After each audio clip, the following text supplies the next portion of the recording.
We won!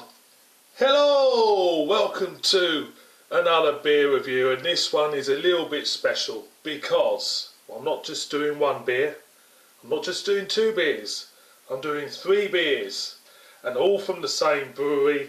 And it's a brewery which I've been a little bit over the top in my critical analysis of them, if you know what I mean. We're going to Wychwood, and I've always wanted to do this one, but I've never had any of the beers in the house all together and managed to get all three together.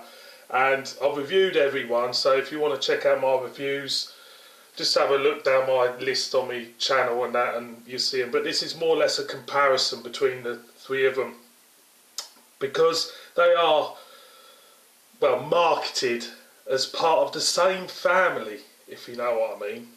So, Wychwood Brewery, founded in 1983, they produce 50,000 barrels a year.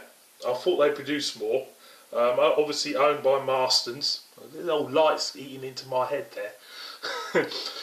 So we're going to compare the three Hobgoblins.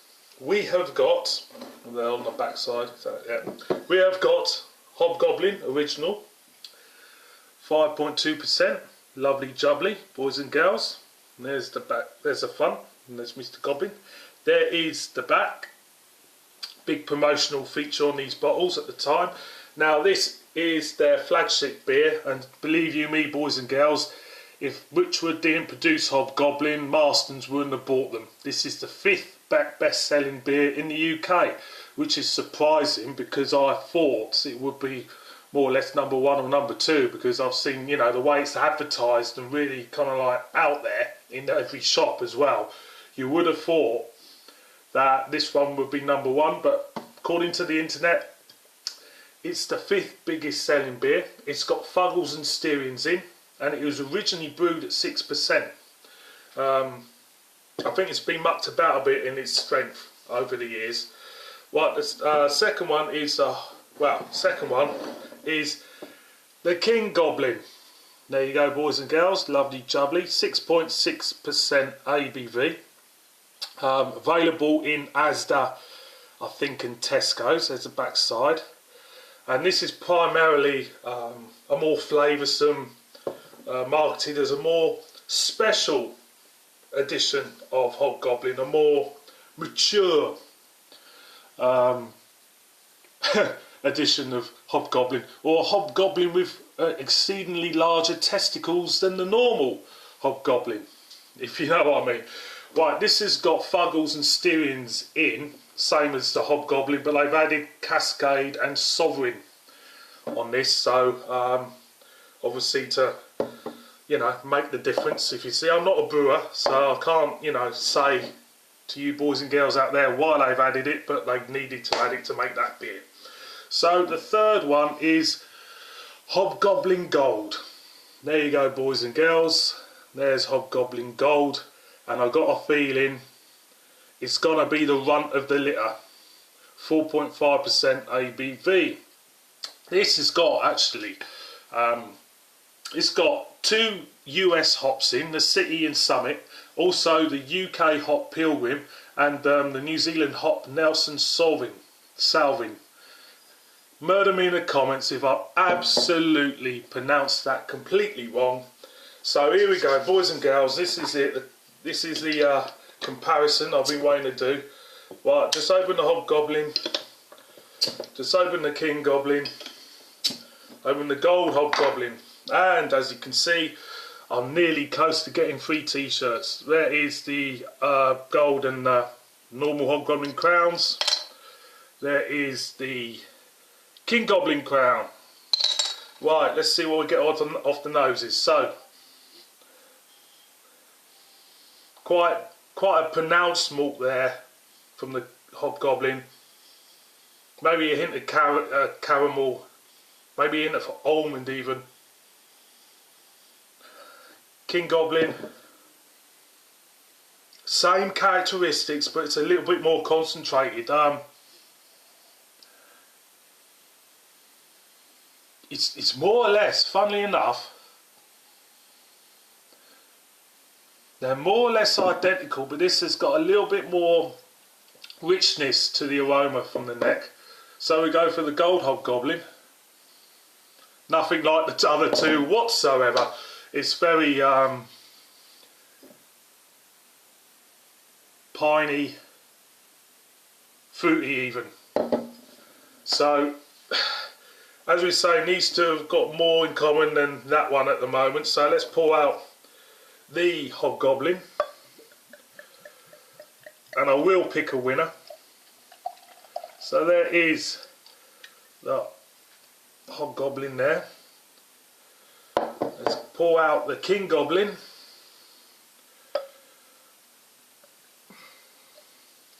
It looks actually, the carbonation's a little bit more tighter, and funnily enough it looks lighter than the normal Hobgoblin, which is quite surprising, because I was thinking, as it's kind of like a special reserve type of beer, where they're, you know, marketing, it will be darker, but it isn't. And we go for the Gold Hobgoblin, Hobgoblin Gold should I say. And of course that's going to come out what it says on the label. So let's get the aromas, well, let's get the appearance first. So here we have, I've got the King Goblin and the normal Hobgoblin. As you can see, there is a difference there. It looks slightly lighter, the King Goblin, which is surprising. And as you can see, the gold is nothing like the other two. Fair enough. So let's get the aroma from the glass from the Hobgoblin. You're getting more treacle, caramel, almond even from the Hobgoblin. Smells quite malty as well. So we go for the King Goblin. Well, it's a little bit slight difference, a little bit more metallic actually, a little bit more. The normal Hobgoblin smells a little bit more pleasant, to be honest. The King Goblin smell, there's a little bit of metallicness in there, meshing with the treacle, and it's kind of like a little bit off-putting in a way. So we've got the Hobgoblin Gold. Am I running? I am running. I'm looking at the beautiful. It is quite nice actually in the aroma. Lovely, fruity, piney, tropical fruitness there. So at the moment, the winner for me is the Hobgoblin. It smells better. So let's top her up. There she is. And the result is down to the taste. So as you can see, I'll just pull out the rest of the Hobgoblin. Now, a bit of a compacted head there, carbonation, not really much going on, to be honest. So let's do the King Goblin, like you do. And this one, a little bit more transparent in colour, bigger head, little dribs and drabs of bubbles, but a lot clearer than the normal Hobgoblin. And now we go for the Gold Hobgoblin, or the Hobgoblin Gold, whatever you want to call it. And as you can see, gold in colour, loads of carbonation running off there. So now we go for the taste test, boys and girls, which is going to be my winner. So I'm going to go first with the normal Hobgoblin.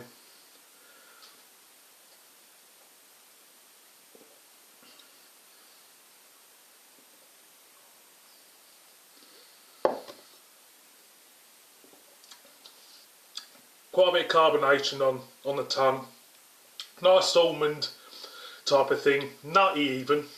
Slightly in a nut. You get in like a caramel there, treacle I would say, in it, and it's, you know, a dark malt there. Malt loaf comes to mind. It's okay, yeah, nice steady beer. Just going again. Now let's go to the King Goblin.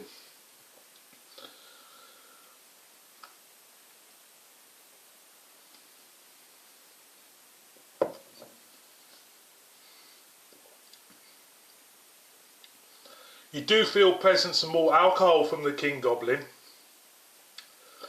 There's a little bit more metallicness. They are different. They marketed that this one was a flavoursome version of that one. I wouldn't say it's more flavoursome, only in the aspect that you're getting a more metallicness about it. You're not getting anything which is enhanced in its characteristics from the normal Hobgoblin, as in any more concentrated treacleness, almond or anything like that. You're getting more of a metallic finish. I've got both now.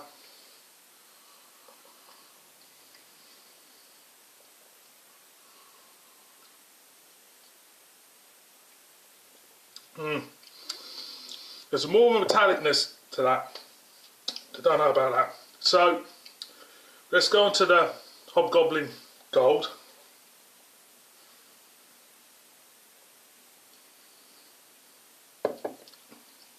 Nice fruity, sessionable type of beer.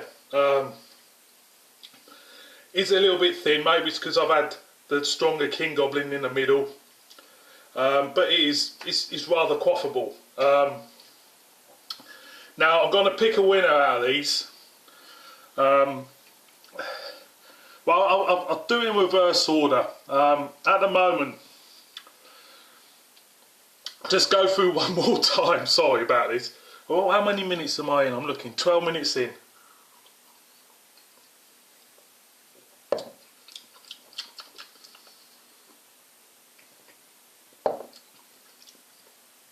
For me, third place is the King Goblin. There you go, boys and girls. There is a type of metallicness there which I don't really not that keen on, but saying that, it's still not bad beer. You know, I'm not saying it isn't. This could be the way they originally brewed the Hobgoblin when it was 6% in the old days. So that's me third place. Second place will be the Hobgoblin Gold. This fella. That's my second place. Even though it's got nothing to do taste-wise, character-wise with the other two, it's just, you know, from a beer perspective, it's quite a nice, quaffable beer. A little bit annoying with the marketing on this, only because there's no characteristics, you know, regarding the other two. But on the whole, it's a quaffable beer. You know, I know loads of people will drink this and like it, so that's my second place, sorry, and of course the first place for me has to be the Hobgoblin. That is, you know, the best out of the three, and for me, you can't go wrong with Hobgoblin. I'm telling you, it's you know, you can get it anywhere. They mucked about with it over the years, but it's still drinkable stuff, and you can still have a good time on it. So, boys and girls, thanks for watching this rather weird one. But I've enjoyed doing this. I might do some more kind of tastings and that. So thanks for watching this, and please subscribe, and I'll see you boys and girls again soon on my next one. So cheers.